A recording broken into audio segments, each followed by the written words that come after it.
When my babies were going through their exploration stage, I had so much to worry about. Falling over, bumping heads. What did she just put in her mouth? The list was endless. But when they were in Pampers Swaddlers, I knew I never had to worry about a leaky diaper. Swaddlers are great for both baby and mommy. They keep your baby's skin healthy and dry with Pampers Breathe-Free Liner, which wicks away wetness, allowing your baby's skin to breathe. Swaddlers have always given me peace of mind, knowing that diaper rash and leaky diapers were not in our future. There's also the blowout barrier at the back waist to help prevent up to 100% of leaks, even blowouts.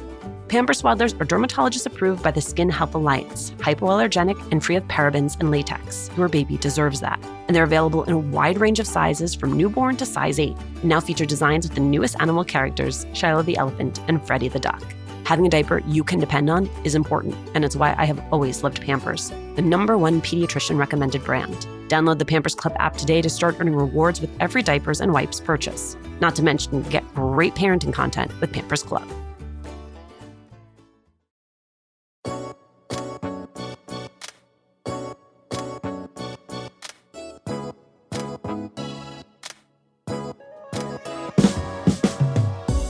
Dalina Soto calls herself an anti-diet dietitian.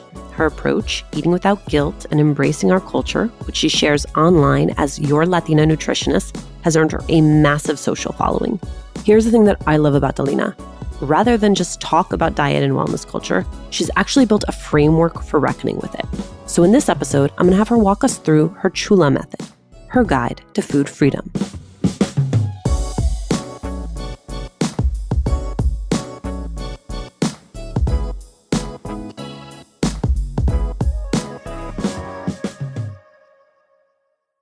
Dalina, thank you for doing this. Oh, thank you for having me. Okay, so you go to Penn State thinking that you're going to be pre-med, you take a Nutrition 101 class, and it really turns you around. What is it that happens in that class? In my mind, I always was just like, I'm going to be a doctor. Nobody's going to stop me. But I think when I went into that nutrition class, it was very eye-opening to me, just seeing like a different side of health I never thought about. I didn't come from a family that dieted a lot. I didn't come from a family that viewed food more than just what it was. Like I wasn't raised in that way. And then like I just learned how food plays such a major part in our health. And it just kind of like clicked all of the things of like, okay, so not only do I want to help people because I've always been like a helper, but more importantly, like I want to make sure people don't get sick. Like that was my train of thought then. Very wellness culture, very diet culturally in a sense, because I didn't know better. You use terms we hear thrown around a lot, diet culture, wellness culture, and you do such a great job on your Instagram of talking about how both of those cultures are built around ideas of control, of moral superiority. Mm-hmm. As you said, you sort of went into this practice indoctrinated in that baseline culture. Is there a moment where you say, wait a minute, something's not right here? I mean, yeah, I think that throughout education, you sit there and you're like, okay, I'm this first gen, pretty much the only Latina in all of my classes. And you're alone and you're thinking to yourself, like, I'm paying all of this money. These people have to be right. Like, there's no way what I'm learning is wrong. Like, hello. And I think, for a very long time, I was like, yeah, this has to be right. But there were definitely certain times where I had like this dissonance of like hearing the statistics of like, okay, Black and brown Americans have higher rates of diabetes. They have higher rates of heart disease. They have all of this, and it's the food. In the back of my mind, even though I was like believing it, I was like, oh, yeah, yeah, yeah. In the back of my mind, I was still like, but wait, like my family eats these foods and we don't have diabetes in my family. Like nobody in my family has diabetes. Nobody in my family has heart disease. Like everybody is like really, really healthy and we all eat all of these foods. I mean, like my mom is one of 8. I had a lot of people to choose from. And I was like, there's just like this is not a thing. One of the reasons I wanted to talk to you, Dalina, is because you have really found language around this that is accessible, has helped me understand the extent to which I have internalized all of these ideas. So if it's okay with you, I want to walk through the Chula method as a skill that our listeners can return to or that might help reframe for them some of the ways that they think about food. So let's start with C, challenging the negative thought. Everybody has negative thoughts around food. I mean, I can't introduce myself as a dietitian anywhere because the first thing is like, oh my God, is this bad? Am I eating this wrong? Like, should I not be eating this? But I think we all have those thoughts around food. And that's normal because we hear it in the media, we hear it everywhere. I mean, I just did a TikTok because me and my kids were watching a Christmas movie. The wicked stepmom says to one of her daughters, like, we're going to the ball and you can't eat carbs because they're going to make you fat. And I just like paused the TV and I looked over to my kids and I was like, that is not true. And they're like, we know, because I do it so much because it's everywhere. It's everywhere. They're so tired of me, but I'm like, no, I got to reiterate this. Like, you need to remember this. Like, carbs are not bad. Carbs will make you fat. Fat is not a bad word. And they're like, we know. But it's like everywhere, right? So imagine growing up without someone that's going to help you challenge those thoughts, right? Like, I'm helping my kids challenge that immediately as soon as we hear it, as opposed to like a lot of kids internalize that. A lot of kids hear it from their own parents. A lot of kids hear it from their teachers, from their peers. And I'm just like, constantly having to battle these ideas. We have a lot of them inside of our brains. So the first step is letting them out and challenging them. Hola, Latina to Latina listeners. This is Vanessa, co-CEO of We All Grow Latina. Hola, this is Ana, We All Grow Latina founder, and both of us are the co-creators of the Amiga Circle conversation cards. We pour our heart and soul into the art of nurturing and cultivating deep connections virtually and in real life, which is why we're excited to tell you about our very first offering to our community. The Amiga Circle Conversation Cards is a deck of 99 bilingual prompts designed to strengthen sisterhood by igniting conversations and nurture intimacy. Each carefully crafted card shares questions in Espanol and in Inglés to gather in circles and ignite soul-aligned conversations to honor our individual and collective stories. The Amiga Circle Conversation Cards help us bear witness to each other's joy, struggles, hopes, and fears. Head over to weallgrowlatina.com today to order yours and enter LTL Amiga at checkout for a special 10% discount. Again, that's weallgrowlatina.com. When my babies were going through their exploration stage, I had so much to worry about. Falling over, bumping heads. What did she just put in her mouth? The list was endless. But when they were in Pamper Swaddlers, I knew I never had to worry about a leaky diaper. Swaddlers are great for both baby and mommy. They keep your baby's skin healthy and dry with Pampers Breathe-Free Liner, which wicks away wetness, allowing your baby's skin to breathe. Swaddlers have always given me peace of mind knowing that diaper rash and leaky diapers were not in our future. There's also the blowout barrier at the back waist to help prevent up to 100% of leaks, even blowouts. Pampers Swaddlers are dermatologist approved by the Skin Health Alliance, hypoallergenic and free of parabens and latex. Your baby deserves that. And they're available in a wide range of sizes from newborn to size 8, and now feature designs with the newest animal characters, Shiloh the elephant and Freddie the duck. Having a diaper you can depend on is important, and it's why I have always loved Pampers, the #1 pediatrician recommended brand. Download the Pampers Club app today to start earning rewards with every diapers and wipes purchase. Not to mention, get great parenting content with Pampers Club. Hey, Red, what are you up to? Just making sure all the M&M's gifts are wrapped and the bowls filled. Remember that one holiday party when we had no M&Ms? Oh boy, I still have nightmares. The cookies? Yeah, you used all the M&M's candies that were meant to decorate the party treats, to decorate snowmen. You did it again, didn't you? They do look cute, though. Bringing cheer, M&M's for all fun kind. Then you have H, honor your body and health. What you have really helped me disentangle here is that we often use weight as the default measurement of a person's health, when really there are a ton of other measurements that tell you how healthy a person is or isn't. Yes. And I think health is also something that people use as a morality measure as well. On Threads, currently, as we speak, there is this viral post of this person I have never seen before saying that health is an option. and saying that you could work on it and you could do all of these things. And it's like, actually, no, you can wake up tomorrow and be disabled and not have health anymore, right? Like you could wake up tomorrow and be diagnosed with something. When you think about the definition of health, it's like the absence of disease. And nobody is really absent of disease. We all have something, right? That as humans, as cells die, as we grow, as genetics, socio-economic status, environmental things. I mean, I'm blind. Okay, I have to wear contacts. Technically, I'm not healthy. In the sense of the definition of healthy, technically I wouldn't be considered healthy because I can't see without my glasses. I have genetic high cholesterol. That doesn't make me a bad dietitian. That doesn't make me a bad person. It just means I have to work a little harder to get my LDLs down. And if I'm going to be quite frank, the research has only been done on white men. Like a lot of the research that we have on LDL, most of it comes from one study that was done in like the 1940s or 50s. I can't remember the exact date. And that is what we have based all of our recommendations on. And I am not a white man. So how do I know that that recommendation is actually right? I don't. But do I think that we have to keep those ranges and we have to normalize understanding those numbers and normalize adding nutrition and making sure that we're not getting to a point where that number is really high and scary and I'm like, ooh, we got to reel it in? Yes. Also normalizing averages and normalizing stability. So like if your blood work is the same year after year after year, I'm like, cool, those numbers aren't moving.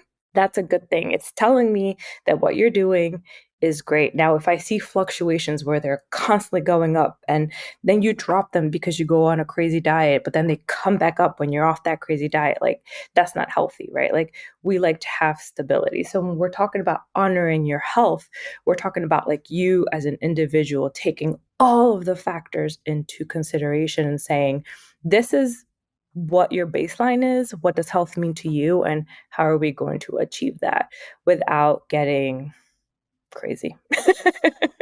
You talk about you understanding your body cues, understanding your needs, which brings me to one of your saltiest takes, which is like maybe you're not addicted to sugar, maybe you're just not eating enough. Yes, I have a personal anecdote for that one. So my kids brought home the stomach bug this week.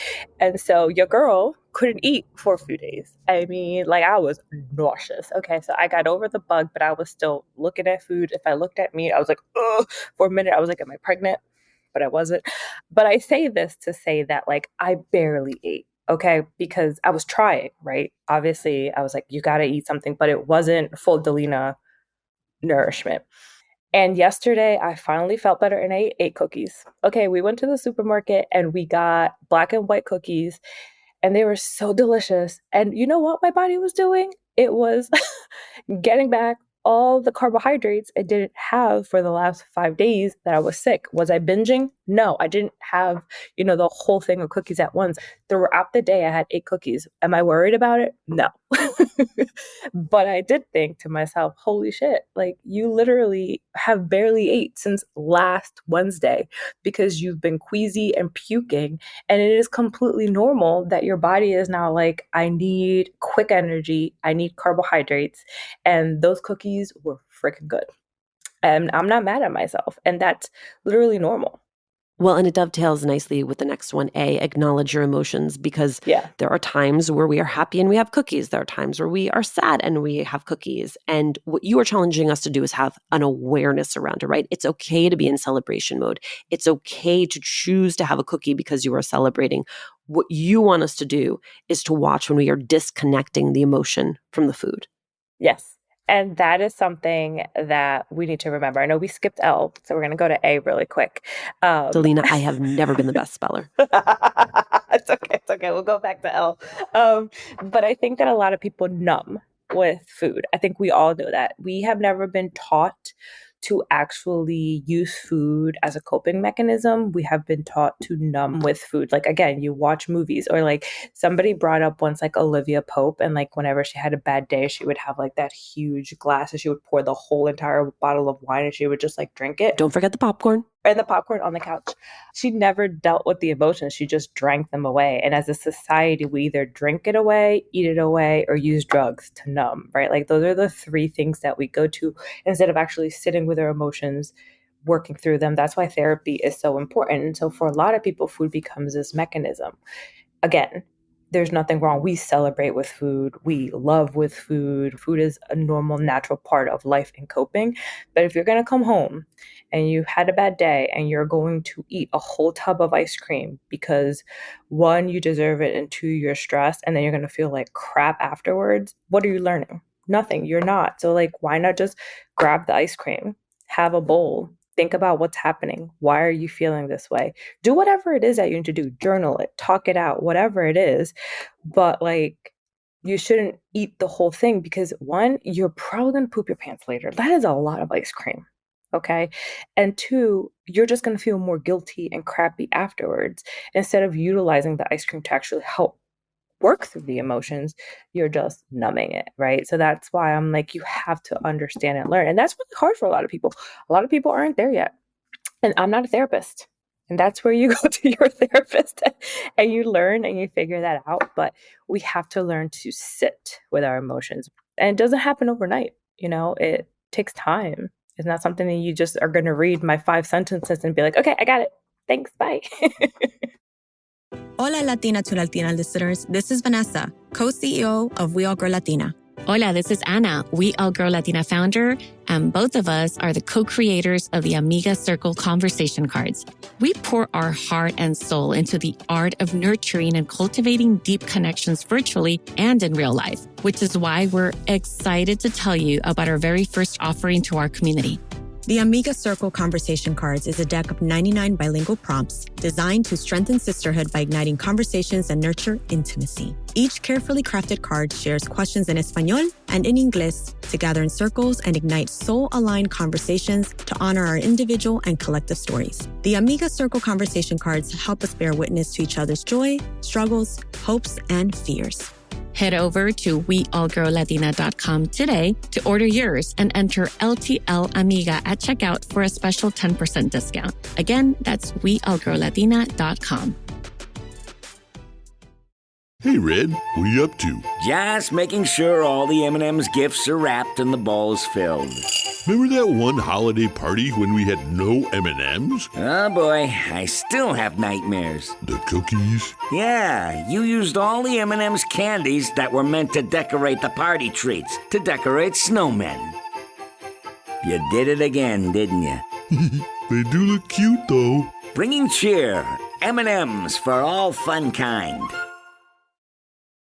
Okay, let's go back to Elle. Listen to your hunger, because this is something I was not able to do until recently. Listening to your hunger cues, listening to your fullness cues.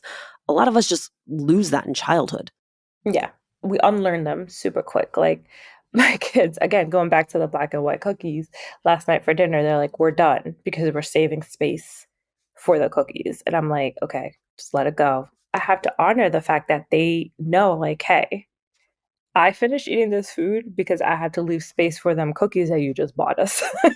And I can't take that away from them because that's something that we should be able to do naturally and normally, right? Like we had dinner and they should be able to enjoy those cookies and they don't want to be overfull. So it's important to be able to honor that for them. But again, as adults, we also have to understand that, right? Like a lot of us don't know what fullness is. Dalina, I will admit to you that this brought up for me a shame memory, which was about a decade ago. I was on the Chew. It was this ensemble food show where they would make food and chit chat. Yeah. And I was asked about my favorite recipe. And I said, my favorite recipe is my grandmother's picadillo.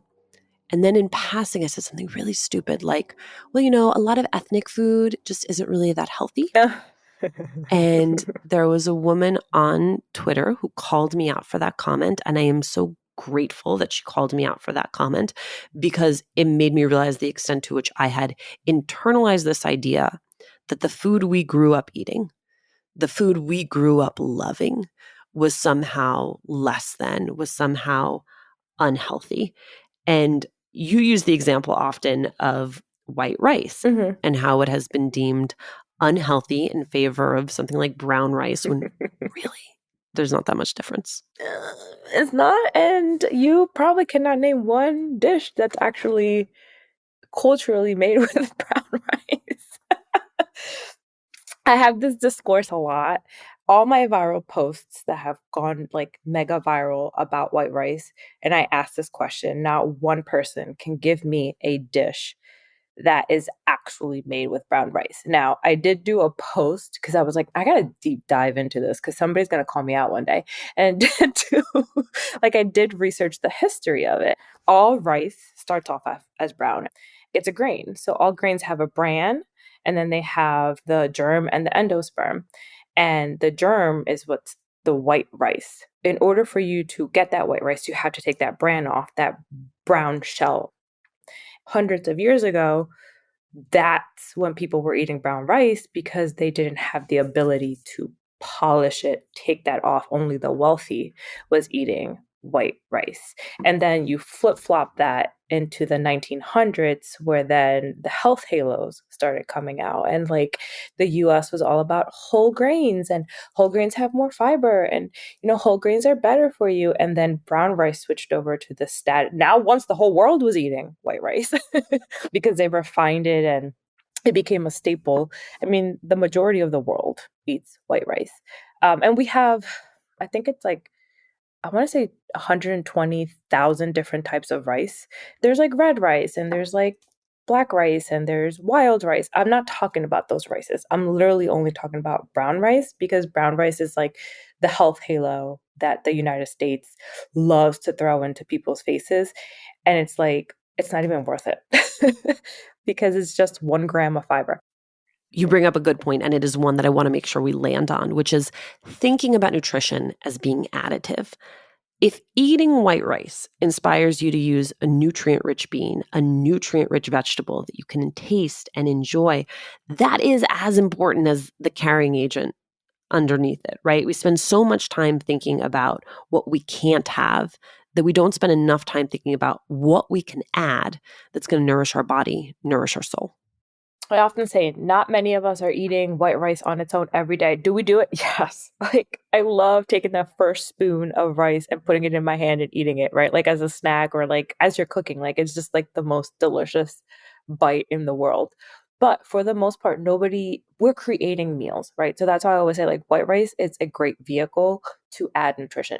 When you add beans, when you add peas, when you add lentils, when you add eggs, when you add whatever it is that you want to add to it to make a dish, you're adding more nutrition than you could have possibly taken away when you took the bran. Like the bran doesn't hold that much nutrition in it. It's very minuscule. And now we're adding it probably tenfold. So you're getting even more nutrition in a dish that you're actually going to enjoy. And in case anybody needs to hear it, right? Because I talk about satisfaction all of the time. When you eat food that tastes good, you actually digest it better because you create more saliva, you create more gastric juices. And I know that a lot of people didn't take an organic chemistry class or a macronutrient class, so I'm going to break it down for y'all. We need those enzymes in those juices, the saliva, the gastric juices, the stomach, the small intestine, all of those that we're producing when we look at a food that smells good, tastes good, to digest the nutrition in it. So when you're eating food that's bland, that you don't want to eat it, guess what? You're not even getting all the benefits. You're not even digesting all the nutrition. So you're just forcing yourself to eat this food because you think you have to, not because you have to. Dalina, I just think you are so awesome and so clear, and I am so grateful for your time. Thank you for doing this. Thanks for having me.